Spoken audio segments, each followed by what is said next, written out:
साथ जुड़ चुके हैं नेपाल जनता पार्टी के अध्यक्ष खेमनाथ आचार्य, जो इस आंदोलन को लीड भी कर रहे हैं। खेमनाथ आचार्य, स्वागत है न्यूज नेशन पर। नेपाल को आप हिंदू राष्ट्र क्यों बनाना चाहते हैं? इसके पीछे आपका मकसद क्या है, क्या विचारधारा है? नेपाल का जो राष्ट्रीयता है वही हिंदू राष्ट्र ही नेपाल का राष्ट्रीयता है और नेपाल को एकता में जोड़ने वाला सूत्र ही हिंदुत्व है, इसलिए हम लोग हिंदू राष्ट्र चाहते हैं। जी, लेकिन जिस तरह से प्रदर्शन हो रहा है, जिस तरह से लोगों की मौत हुई है, इससे तो माहौल खराब होगा ना। और नेपाल ऐसा तो है नहीं कि पहली दफा इस तरह का कोई इस आंदोलन देख रहा हो, लेकिन उसका खामियाजा तो नेपाल ने, वहां की जनता ने भुगता है।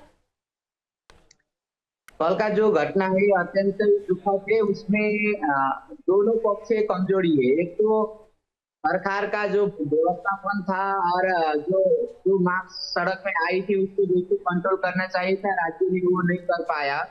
तो ये मूल कारण सरकार की है। और दूसरा जो आयोजक पक्ष था, जो राजशाही के पक्ष में जो सड़क में उतरे थे लोग, तो वो भी अराजक बोलने के लिए तो शांति ढंग से बोले थे, लेकिन अराजक ढंग से गतिविधि आगे बढ़ने के कारण से ये घटना घट गई है।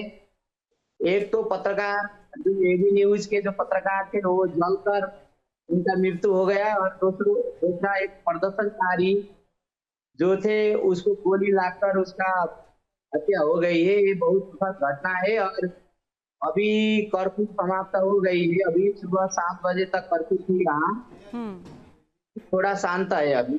जी, लेकिन आपको नहीं लगता कि इसका कोई और तरीका भी हो सकता है? इससे आपको क्या हासिल होगा? और सबसे बड़ी बात यह है कि अगर आप विरोध कर भी रहे हैं तो उसका ये तो तरीका नहीं हो सकता कि लोगों को इसकी भेंट चढ़ा दिया जाए, क्योंकि इससे उन पर भी असर पड़ेगा।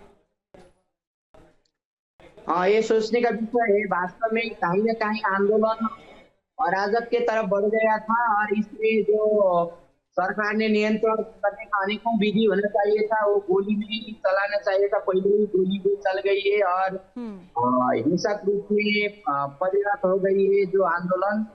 तो ये अत्यंत ही दुखद है। और मेरे हिसाब से वास्तव में वार्ता की तरफ से जो आंदोलनकारी की समस्या है वो भी, और राज्य को बैठकर इसको हल करना चाहिए, यानी कि सड़क में जाकर जनता को होना चाहिए। ये वास्तव अनुसंधान का विषय भी हो गया है। क्या बातचीत विकल्प हो सकती है? होना तो चाहिए, बातचीत से ही सब समस्या का निकास होना चाहिए, लेकिन अब न तो आंदोलनकारी वार्ता में जाना चाह रहा है, नहीं तो सरकार वार्ता के लिए तैयार है। अभी यह दोनों पक्ष, मेरे हिसाब से दोनों पक्ष अभी ये परिस्थिति में नहीं है कि वार्ता संवाद के माध्यम से ये समस्या सॉल्व करना चाहते हैं। अच्छा, मैं अगर कम शब्दों में समझूं तो आपकी मुख्य 3 मांगे क्या हैं? आप किस बात को लेकर 3 मांगे वो बताइएगा जिसका विरोध है आपको। एक तो नेपाल सनातन हिंदू राष्ट्र होना चाहिए। हाँ।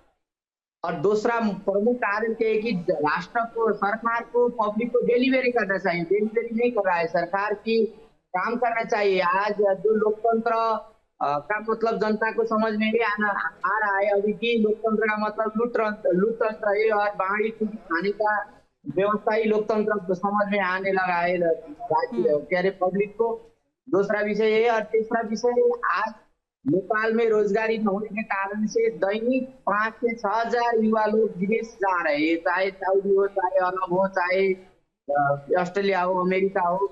दैनिक युवा विदेश जा रहे हैं, नेपाल खाली हो रहा है, गाँव में बस्ती खाली हो रहे हैं, या तो वृद्ध है या तो बच्चे है, युवा लोग सारा विदेश जा रहे हैं। इसलिए ये राज्य का जो नकाम है, नकामपन है, इसके कारण से आज जनता में जो निराशा है, और निराशा का प्रतिफल का परिणाम है। लेकिन पूर्व पीएम तो ज्ञानेंद्र शाह को इसके लिए जिम्मेदार ठहरा रहे हैं। वो कह रहे हैं उन्हीं का हाथ है, उन्हीं की ये मंशा है। तो आपको नहीं लगता कि इसमें सिर्फ राजनीति ही होगी?